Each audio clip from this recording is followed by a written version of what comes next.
You know, I'm starting to see a trend with melee weapons that I've never really taken a look at. A lot of these are actually pretty usable. Now, I know that Paleoluna offers a lot of extra damage, but there are weapons like the mic drop which really impress me. And no, I'm really not just plugging here because what we're covering today is a spear that behaves very, very similarly. The mic drop has a heavy attack that, eliminates a bunch of enemies in a crowd in front of you and then it makes them dance. The Nightfall doesn't quite make them dance, and the way it swings is essentially the same way. So, it has the classic Black Metal 6 perk options where it reduces your health and then turns that into a crowd effect damage that eliminates the enemies in front of you, and that is not a popular 6 perk for kind of the obvious reason of you're taking damage. I've never personally minded it. I always thought that it was kind of a neat idea that you could eliminate enemies by reducing your own health, and it reduces it by 1%, so it's not really going to kill you unless you're not very careful, and you can even leverage that with a 5th perk to increase the amount of damage you do based on the amount of health you don't have. But that is a pretty dangerous way to play, and especially with a melee weapon, you are constantly surrounded by enemies. So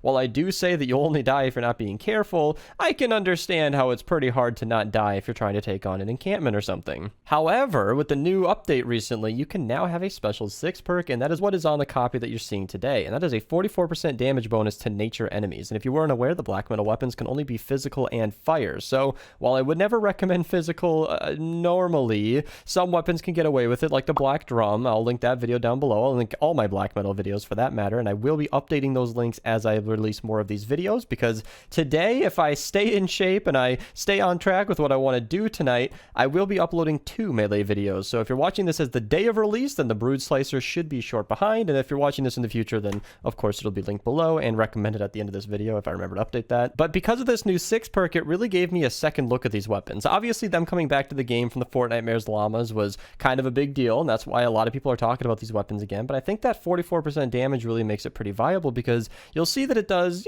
pretty great against these nature enemies. It's eliminating them very, very well. It's keeping up in these 140 zones, and then it's performing fairly average against the normal zombies at no deficit to the normal performance, which is kind of nice to add. In fact, like the damage to affliction and slowed and snared always consumes a perk, but in this case, all we're doing is just giving the weapon an element, which has never really been a bad thing to do.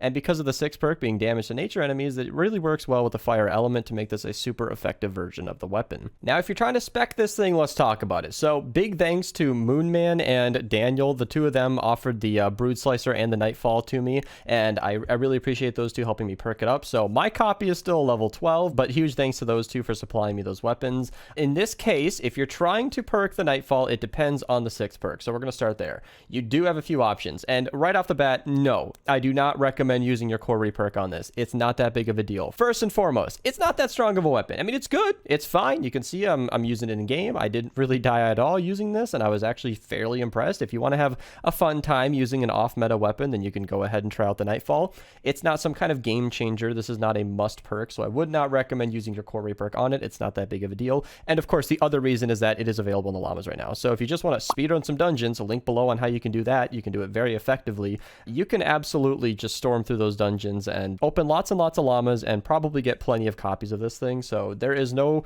reason to expend anything extra on this. But if you do get lucky enough to get the damage to nature 6 perk, then we'll talk about that later. But if you have one of the regular 6 perks, which plenty of you might have, and there's obviously 3 more of these than the other one, I don't think it matters which one you have. Whether you're hitting an enemy 4 times, eliminating an enemy, stunning or knocking back, you might have personal preferences. I think that the eliminating one is more consistent. Stunning or knocking back might just happen randomly, so that could also be helpful. It kind of just depends on your playstyle, and I don't think that any of these are really significantly better than the other. If you have any of these 6 perks, you can go for the adds bonus damage based on your missing health. I think that's the most reasonable. Obviously, if you're using Paleoluna, then you're going to be constantly trying to keep your health up for her bonus, but then wanting to keep your health down for the weapon bonus. I think it's safest if you're running Paleoluna to just keep your health as high as possible, because her damage bonus will be significantly more than this. But whenever you're in the middle of a fight and your health starts to lower, this is where the 6 perk will kind of counteract her damage loss, and you'll probably stay in the fight a little bit more effectively than you otherwise would. But if you have the damage to nature enemies, there's not really any reason to have the bonus damage based on your missing health. The same logic applies, as enemies do hurt you, and in this game, a lot of times when the enemies hurt you, your health goes down. So in that case, it could be nice to have that 5th perk, but it's not really, as I mentioned earlier, a safe way to play to be banking on losing health. So I just think that the best way to go pretty simply is just damage. If you want to activate the 6 perk for, you know, hurting enemies, then I guess you could up your impact to try and activate that more often, but that's a little finicky, and I really just think a damage perk here is the best bang for your buck. Now, this should come to no surprise to anybody, but seeing as we're using a melee, you're basically going to need an attack speed. I really can't recommend using this weapon without an attack speed perk. I think it is pretty much required unless you are specifically using Totally Rockin' Out. If you're using Totally Rockin' Out, you can go double crit damage, and then the attack speed from that team perk will sort of make up for the low attack speed, but in a conventional build, I just have to recommend attack speed here. Even though you're replacing a crit rating or a crit damage perk, you just need to swing faster, or else this weapon will be leaving you waiting for a while to hit that next enemy. And then, to no surprise as well, with a 20% base crit chance, on melees it's really, really safe to just go crit rating, crit damage. I know that not every swing is going to crit, but two things happen here. One, it's a really high base crit chance. With a crit rating perk here maxed all the way out, you're going to have a 48% chance to crit, and because of the way that it swings in an arc, you'll likely be hitting multiple enemies at once, and each one of them will have their own chances to hit a crit. So it's almost always going to take more than one hit to eliminate the bigger enemies, so you're almost always going to crit on that second shot. So crit rating, crit damage is the pretty basic way to go. So that's pretty much how you're going to want to perk this thing. It's not really all too complicated. You know, double crit damage if you're using Totally Rockin' Out. You know, base your 5th perk around your 6th perk, kind of try to be safe there. I would recommend fire regardless of whether or not you have that bonus damage to nature enemies. Obviously, that would be the best case scenario against nature enemies, but I can't really recommend going physical if you're playing in the end game. If you're somebody who's in Stonewood, Plankerton, or even Canny Valley, yeah, you can go physical. That'll probably be the best bang for your buck, but you're going to see a lot more elemental enemies in later Canny, and definitely all up into the Twine Peak zones, because that is where the elemental zombies will come out, and you're no longer going to appreciate having physical.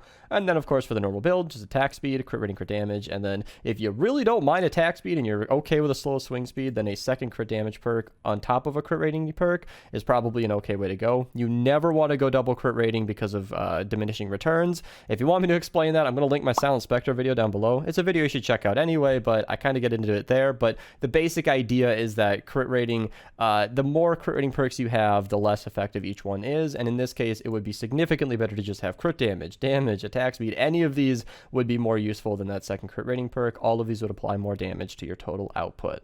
But that's it for the Nightfall Spear. This thing really impressed me. It's not something I'm going to be using every game. I'm not going to pretend like this is a new game changer, but it's not a weapon that is nearly as useless as I thought it was, and it kind of impressed me that a lot of weapons can be viable with the right loadout. Obviously, Paleoluna is doing a lot here, but it impressed me regardless. If you guys want to support the channel, feel free to use code Mista to check out. If you guys want to become a channel member, you could do that with the join button on the channel or the link in the description below. You can now use member emotes in the comments below, so that'll be pretty cool. If you guys remember, you can send some of those emotes down below. I do stream on Twitch now, so if you guys want to check out that link in the description below, it's a fun time to hang out over there. Thank you guys so much for watching, and have a nice day.